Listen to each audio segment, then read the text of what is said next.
Yeah, what's going on, guys? OTB Spreads prediction show for the FIFA World Cup, where it is the round of 16, and two of these teams are going home. We have Brazil taking on Norway, then we have England taking on Mexico. What great games, man! And today was great, man. We were on Morocco, we were on France. But look, I think that a lot of people expected France to just run over Paraguay. I kind of did as well. Um, I was surprised by the first half outcome. That was not the play that I thought we would had. I thought that France could have at least won that first half. We obviously won them full time in regulation. Same with Morocco. Morocco, we won on the money line. We took some of that money, took it on over the plus 1700 parlay. We cashed in the MLB. But look, I expect a lot better of a game, a lot better ball. Not so much parking the bus on these defenses. I think Mexico and England will be more of a defensive game. Obviously, Mexico hasn't given up any goals so far in this World Cup. Their style isn't much of an attacking style. England, they're not one to counterattack a ton. They'll take the possession, push it back, get into their sets.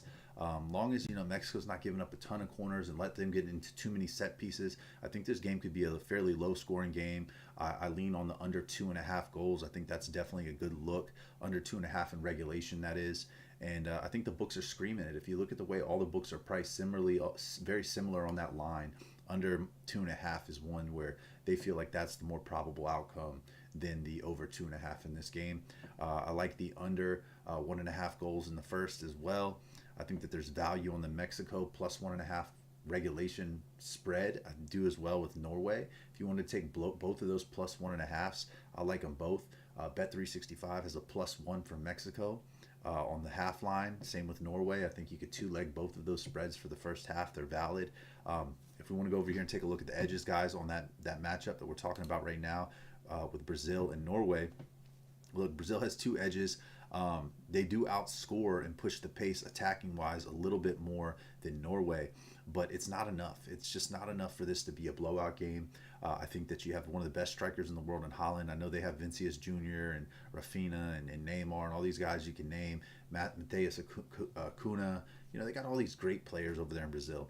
But sometimes they play hero ball and they play by themselves. This Norway team, to me, looks like one of the more complete teams. That's what's scary about Mexico. Mexico looks like a team. They look like they play together. From Quinones to Jimenez to Mora, like all those guys play really well together. And that's the thing about Colombia as well. Those teams that play as a team can make some noise. Look, France, they struggle at times, but in that second half, they looked like a team that played as a team. And how dirty was that of Uruguay, man? Uruguay just, that was some cheap, tasteless soccer. And I know it's the World Cup, win or go home, but it just was. Even the scraping of the penalty kick, the area. I mean, I know it's a little trick of the trade, but come on, man. Look, this is a defensive style team. Uh, and I think that we're talking about Mexico, even though I got the Brazil thing up on there. I think Mexico and England is a defensive style game. I lean on the under 2.5. I think that England does find a way to pull through in regulate or in extras. I think we see a draw at the end of this game, whether it be 0-0 or 1-1.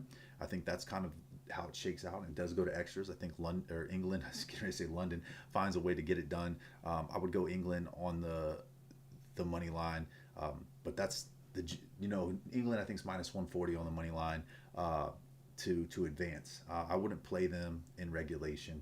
I just think it's going to be a close game. I do like the Mexico plus 1.5. I think there's value there to parlay that with something, maybe even with the Norway plus 1.5. So, yeah, that's my take on that one, guys. Under 2.5. You give a look at the spread for Mexico, or if you wanted to play England to qualify, I think England gets it done in extra time. So, yep, that's my take on that one. And then we'll talk about this Brazil game, which is up on the screen. I do think both teams to score is very valid. The books have priced that like implied probability through the roof. Hey, we're going to protect ourselves by juicing this minus 170 for both teams to score. I think that both teams do score in this one. I think the attacking is very similar. It's a clean break. Brazil does control possession, but not by enough. I think that both of these are attacking teams. But both of them are very good on defense as well. They're not the type of teams that are going to concede a ton of goals. It's going to take really good plays. It's going to take mistakes and turnovers. So I don't think that this is some big shootout game. I see this being more of like a 2-1 at the end of regulation, or maybe even a 1-1 or a 2-2. If it does get into shootout mode, it could be a 2-2. Just depends on how the first half goes. We've seen a lot of these teams in the round of 32 and now the 16 rounds not really put themselves in vulnerable spots. They just play whatever the defense is giving them. And if they make a pass and there's a mistake that breaks down, they may get a goal off of it. But we've seen a lot of these teams come out in the second half, and that's where the true edge lies more often than none in this one. And in the set pieces, Brazil owns the set piece a little bit, but not enough. There's no true edges that break out. I think that the press intensity could get to Norway a little bit, but then again, you got Haaland on the other side of the pitch that can break away, and he's one of the best strikers in the world. He could easily get a goal. I think that if you wanted like a little bit of a parlay play, you just go Vinicius Jr. and Haaland as a two-leg anytime goal scorers, including extra time. And I think that cashes. I think that's a solid look out of this one. I do lean the Norway plus 1.5 heavy. I think that's too much. I think the better play on the board is Norway in regulation, double chance draw. It's minus 105. I think that's the side I'll bet tomorrow. If I'm wrong, and I don't think I am. I think this thing goes probably. I think we see two really good games tomorrow, and I think both of them go to extra time. That's my opinion on this one. Two extra time games. You can take that as a parlay if you want as well. Method of victory, either team in extra. May even go to PKs, but then you lose the play. I think the physicality of the game is going to be high. Both of these teams are not going to allow themselves to be vulnerable in the first half. I think that the thought of it being over a 3.5 goal game, it could get there in the second half, but when things open up a little bit, and we'll see who scores first. That's the key to everything. That whole game with Paraguay changed today with France as soon as France scored. You just can't play the same. You can't park the bus. So it's really about who strikes first. I think, personally, in my opinion, I think Norway strikes first. I think Erling Haaland gets them on the board early. I think Norway strikes first, and then it changes the pace of this game. I really like the spread with Norway, and I think that the double chance with Norway in regulation is very active and alive. So that's my look on that one, guys. And that's it. That's the show for FIFA World Cup. There's my leans and my takes, and that's what I feel for tomorrow on this slate. I think Norway's definitely worth a look on the double chance side of things.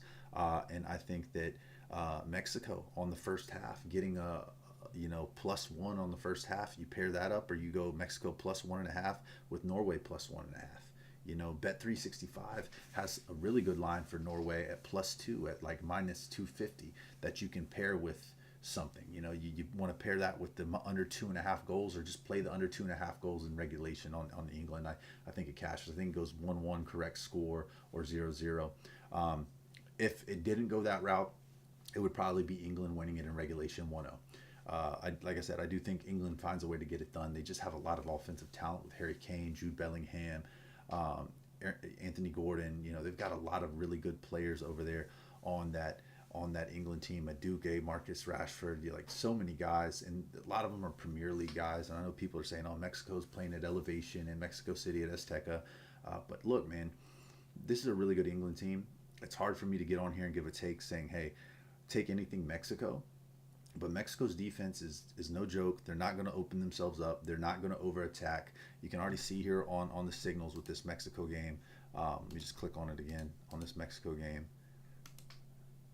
Oh, it's right here. I got to switch it. You can see that Mexico's attacking edge is not substantial. That goes to England. But the possession is heavy on England. And that's the big thing, is that England possesses the ball a lot. They're not going to do a lot of counterattacking. They're not going to get into a ton of open space. I think that sets up well for Mexico to kind of control their defensive tempo and decide when they want to attack. I think the big thing is the set piece. They've got to watch out for the set piece. That's where England can win the game. And if they get into too many set piece scenarios, England can win this thing easily. I think England could win this thing 0-2 if they start giving up too many corners. That's the difference. Those set pieces for England are going to be the X factor in tomorrow's match. But I see this thing being a lower scoring game. I think it goes on the under, and I'm leaning towards a 1-1 into regulation, under 2.5 in that one. So yeah, that's it, guys. I'm out of here, man. Y'all know what it is. Make sure to drop a like. Make sure to subscribe. Let me know in the comments who you're on. Brazil, Mexico, England, Norway. This could go either way on any of these matchups. I think you just got to read the lines on what the books are implying is going to happen, and take what the books are giving you. In games like this, when you're putting your money up at stake, nothing wrong with playing a minus 250 with a goal and a half in your pocket. Plus 1.5 with Norway, double chance with Mexico. at the end of regulation, yeah, I feel good about it, man. I'd rather be on that side of the thing than expecting England to beat Mexico by 2 goals, or expect this game to turn into a shootout and them score 3.